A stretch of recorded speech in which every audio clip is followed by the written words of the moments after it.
Hello and welcome to a fresh new episode of Science Monitor, our weekly update on all that is happening in the field of science and technology in and around the country. I'm Aishwarya Kapoor with you.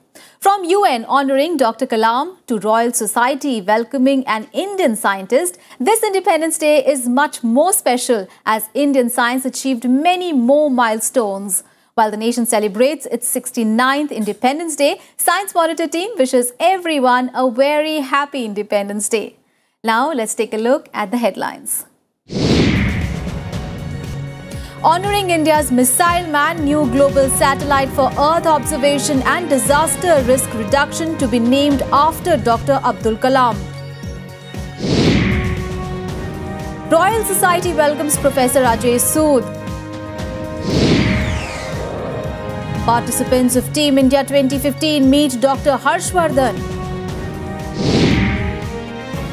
In our In Focus segment today, we will try to catch a glimpse of the scientific milestones achieved by Indian science in the past 68 years. And now the news in detail. Missile Man of India who taught the nation to dream is no longer with us.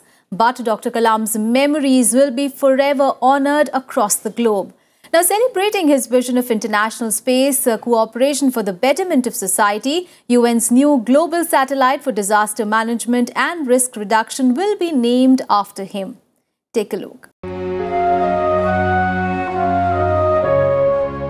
Space-faring nations should join hands to find solutions to mankind's major problems, such as natural disasters, energy and water scarcity, healthcare education issues and weather prediction. This was the great vision of Dr. APJ Abdul Kalam, who left us recently. As an appropriate honor to the great mind, who strived to make the world a better place through space and related technologies. A global satellite for Earth observation and disaster risk reduction will be named after him. The Global Satellite for Earth Observation and Disaster Risk Reduction, which was earlier called the Global Sat, has been renamed as UN Kalam Global Sat and is proposed under the UN framework. The satellite is to be developed by a Canus organization on space technologies for societal applications in cooperation with the UN agencies, including the UN Office for Outer Space Affairs, the UN International Strategy for Disaster Reduction, the United Nations Development Programme and the World Bank. The satellite is in line with Kalam's World Space Vision 2050 and aims to promote international space cooperation and encourage shared data collection and distribution. The data thus collected and shared will be used to forecast, monitor and mitigate disasters like floods, drought, typhoons, earthquakes, wildfires, windstorms or tidal events. According to the sources, the satellite will promote public-private partnerships in space technologies and will provide a common platform that will help nations address their disaster management and development needs. The UN Kalam Global Sat caters to the need for a globally interconnected disaster and environmental management program, as no single country can afford to develop a complete set of sensors and satellite systems.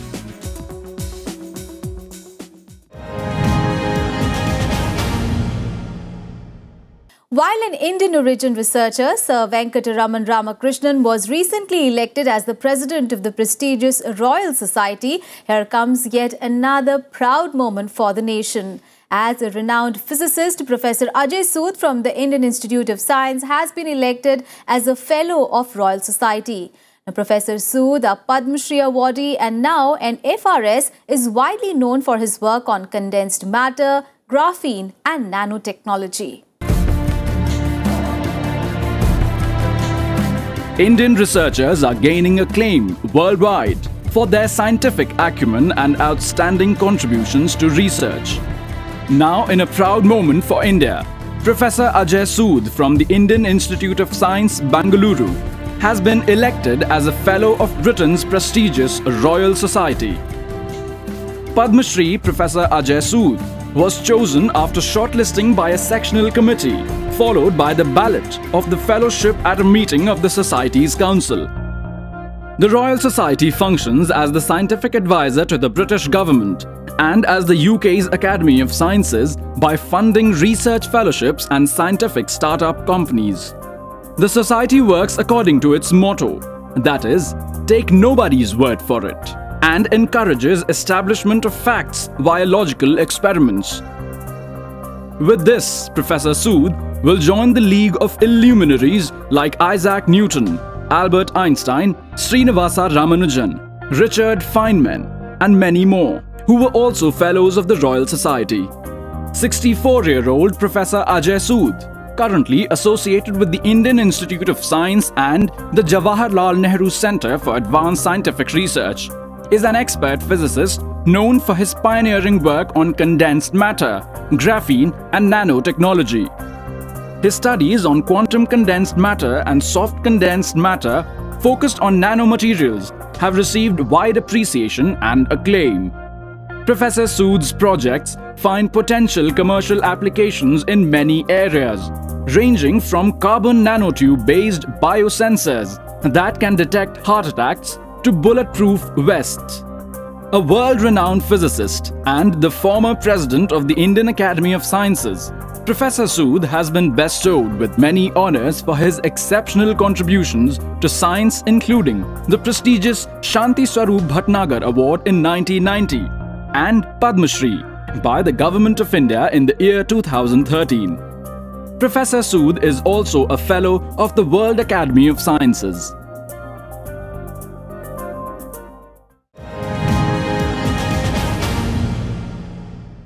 Young researchers of India have once again proved their scientific expertise at a global stage. Participants of Team India 2015, who successfully competed against 70 countries in the International Science and Engineering Fair at Pittsburgh, are back and recently met Honorable Minister for Science and Technology, Dr. Harshvardhan.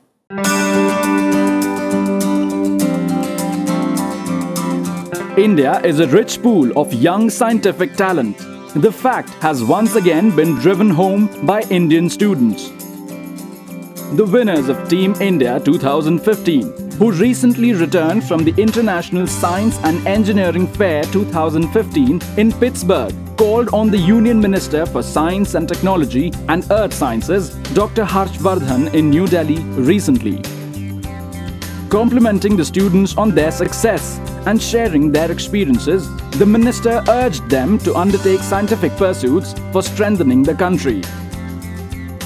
The students representing India as Team India 2015 successfully participated in the prestigious International Science and Engineering Fair at Pittsburgh this May and competed against 70 other countries.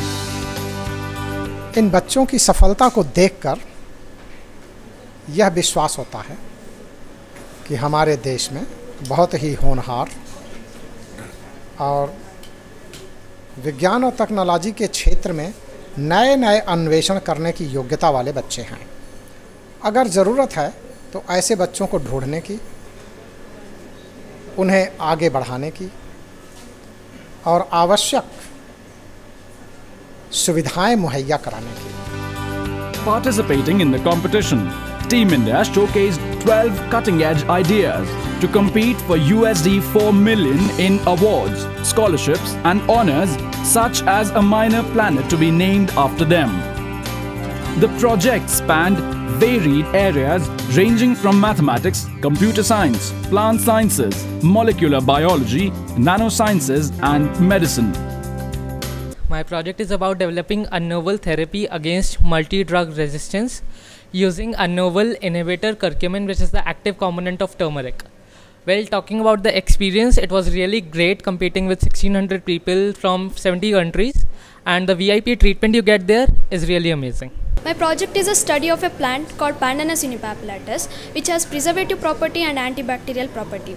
And talking about the experience of mine, it was an awesome experience, and it was great thing representing India, and it is another great thing is to interact with many country students. It was an unforgettable moment in my life. The ideas put forth by Indian students were widely acclaimed at the event. The Intel International Space and Engineering Fair is the world's largest pre-college science fair competition in which more than 6 million young innovators from around the world participate annually. The winners are selected based on their creative ability and scientific thought that goes into their projects. India has been participating in the event for the past 15 years.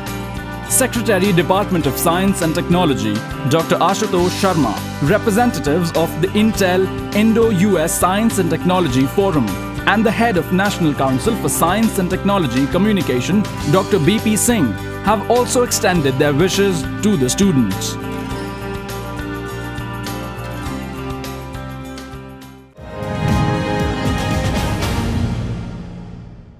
And now it is time to take a short break. We'll be back with more science news. Keep watching Science Monitor.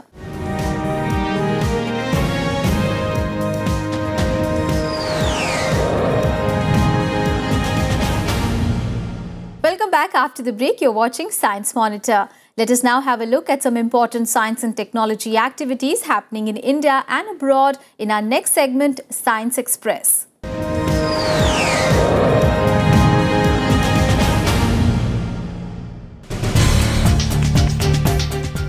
In a proud moment for the nation, Indian origin engineer Sundar Pichai has been appointed as the new CEO of Google.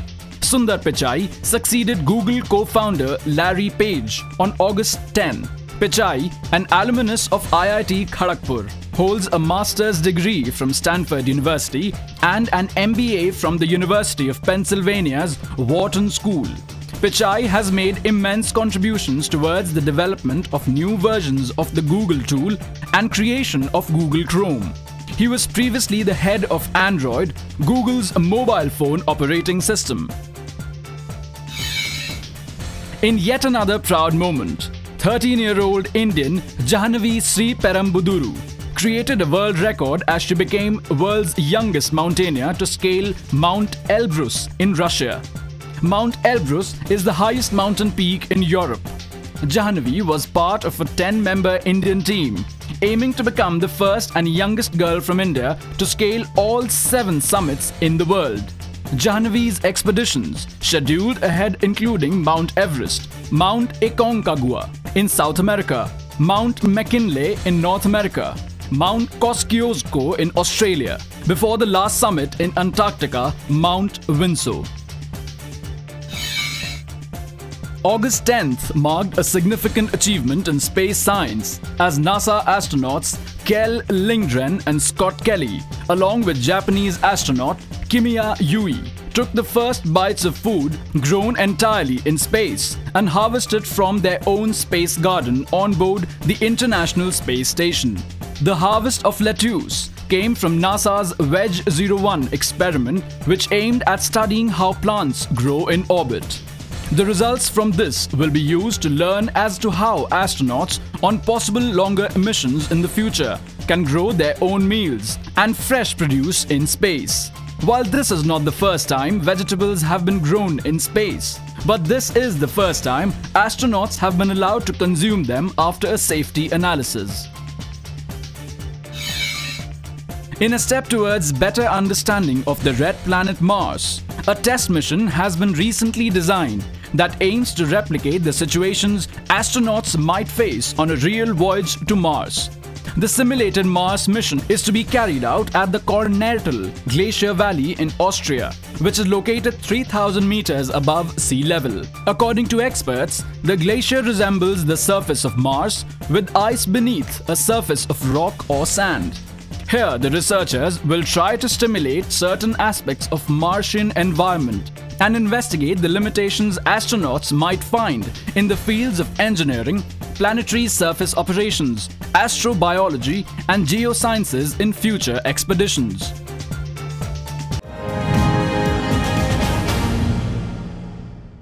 From sustainable agriculture to generic drugs, telemedicine, and nanotechnology. From Mangalyaan and Asia's biggest telescope to nuclear power and IT, India's journey from being a technology-deprived country to a world leader in technology has been long and hard. thanks to the scientific acumen and persistence of our researchers during the past 68 years. Since its independence, India has made immense progress in the field of science and technology and has emerged as a nation offering resources to identify global challenges and viable solutions for them. As the nation celebrates its Independence Day, join us as we celebrate the achievements of Indian science in our next segment, In Focus.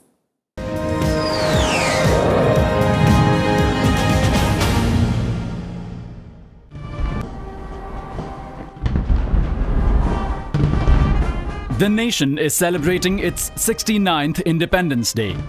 But winning the freedom and bringing our nation to celebrate its subsequent Independence Days was no easy task. Especially when 200 years of colonial oppression had left us in a mess in terms of economy and society. A society marred by poverty, lack of technology and widespread superstitions. The responsibility of its deliverance as the first Prime Minister envisioned was on the shoulders of the Indian scientists and researchers.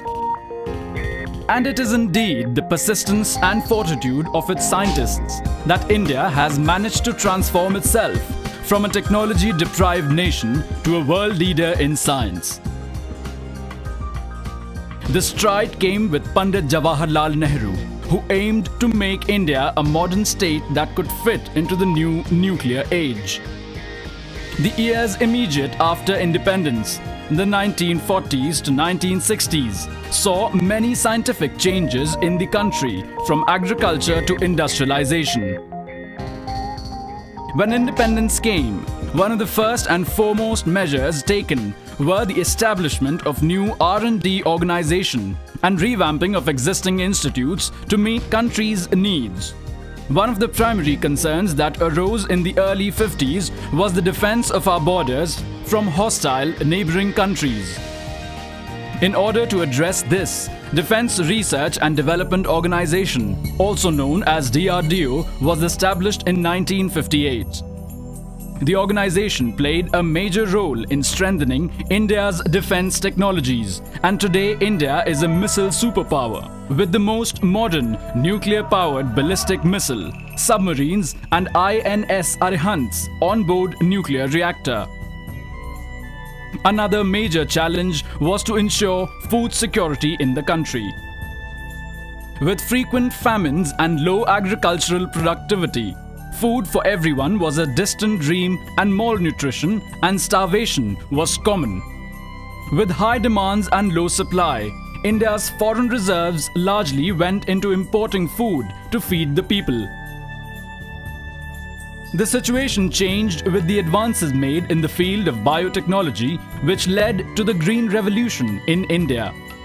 To be precise, Green Revolution refers to the period starting from 1953 and lasting through late 60s, during which agricultural yield increased in India. Due to the improved agronomic technology and helped the country to become self-reliable in terms of food. Development of superior yielding, disease-resistant crop varieties, particularly wheat, introduction of chemical fertilizers and indigenous innovations in farming practices and irrigation made it possible. The technological changes resulted in quadrupling of food grain production in the country. Today, India is a hub of biotech parks dedicated to research and development in agriculture and food production. Organizations like Indian Council of Agricultural Research, who led the research leading to the Green Revolution in India, have played a major role in this. In the years immediately post-independence, India practically had to import almost everything related to the basic needs of the people. This was when India's premier research and development organization, Council of Scientific and Industrial Research, stepped in.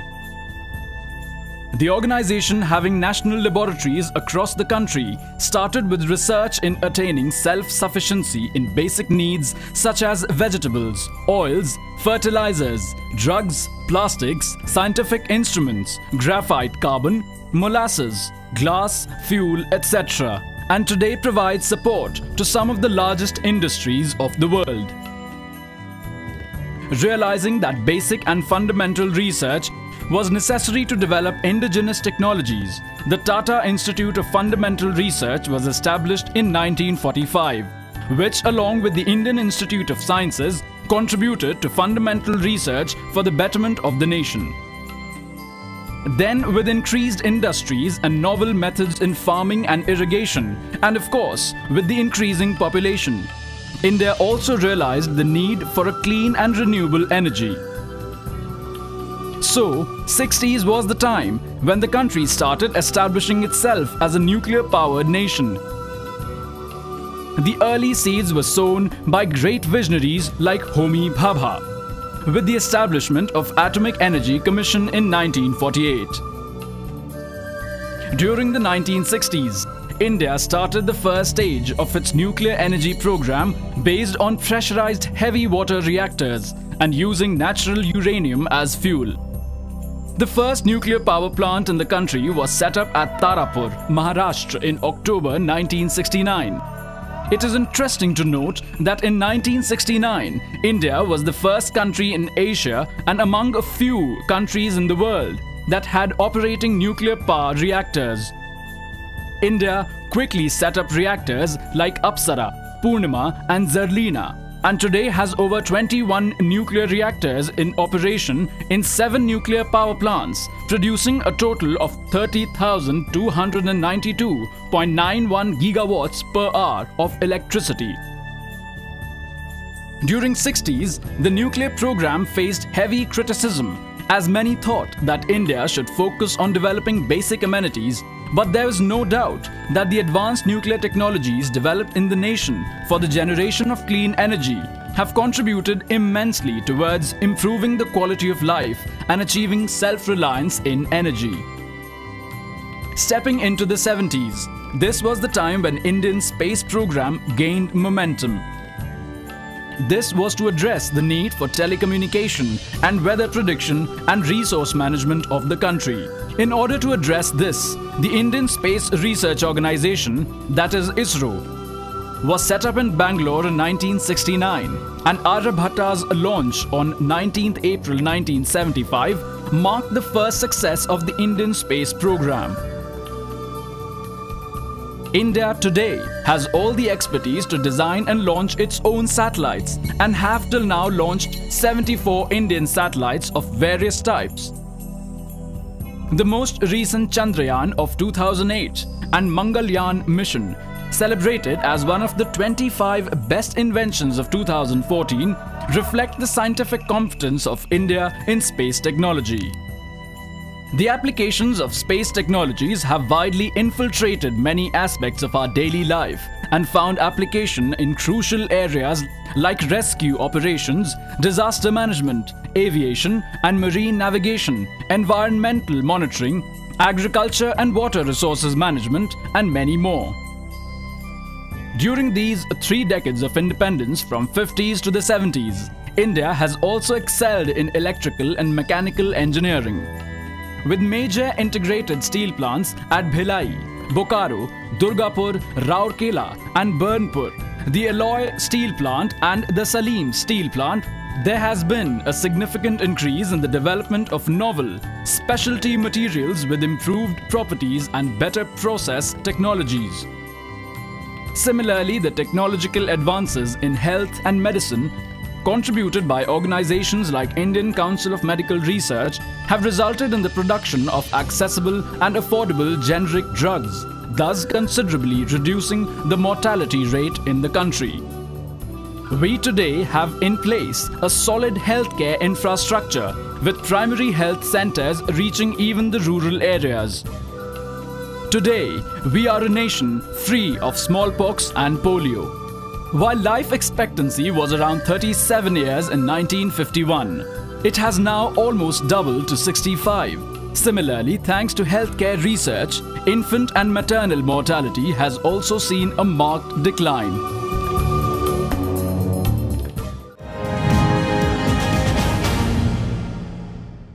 Well, that is all for this episode of Science Monitor. Do tell us how do you like our program. You can send your feedback and suggestions. Our email ID is news@vigyanprasar.gov.in. You can also write into us at Vigyan Prasar, C24, Qutub Institutional Area, New Delhi 110016. Well, that is all for today, but we'll be back with fresh news stories on science and technology again next week.